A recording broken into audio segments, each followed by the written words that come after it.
નમસ્કાર મિત્રો, મારી ચેનલમાં તમારું સ્વાગત છે। મિત્રો, અરુણાચલ પ્રદેશમાં સતત થઈ રહેલા મુસળધાર વરસાદે વ્યાપક તબાહી મચાવી દીધી છે। રાજ્યના કાઈ પાયનો જિલ્લામાં બુધવારે સવારે અચાનક આવેલી ફ્લેશ ફ્લડ અને ભૂસ્ખલનની ઘટનાઓમાં એક મહિલાનું મોત નીપજ્યું છે, જ્યારે 4 અન્ય લોકો હજુ પણ લાપતા છે।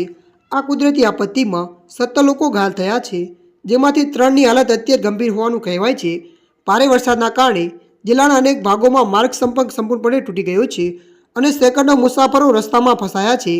લાપતા લોકોની શોધખોળ માટે વ્યાપક સર્ચ ઓપરેશન ચલાવવામાં આવી રહ્યું છે। અધિકારીઓના જણાવ્યા અનુસાર કેઈ પાયનો જિલ્લામાં યાજાલી સર્કલ હેઠળ પૂસા નજીક આવેલી નિપોક પ્રોજેક્ટ કોલોનીમાં વહેલી સવારે અચાનક આવેલા પૂરે સૌથી વધુ નુકસાન પહોંચાડ્યું છે। આ આપત્તિ બાદ ચલાવવામાં આવેલા સર્ચ ઓપરેશન દરમિયાન વિવેકાનંદ કેન્દ્ર વિદ્યાલયના નિપોક કેમ્પસના શિક્ષિકા 35 વર્ષીય નિર્મલા ગુપ્તાનો શવ મળી આવ્યો છે। તે પૂર બાદ લાપતા થયેલા 5 લોકોમાં સામેલ હતા। બાકીના 4 લાપતા લોકોની ઓળખ એલેસ માર્કર, બલારી માર્કર, તાઉ અંજના અને સૌરભ કુમાર તરીકે થઈ છે।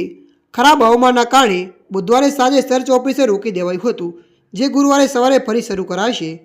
ત્યારે મિત્રો, હાલ માટે આટલું। મળીશું નવી અપડેટ સાથે। જો તમને અમારો વિડીયો પસંદ આવે, લાઇક, શેર અને સબસ્ક્રાઈબ કરી નાખજો। ધન્યવાદ।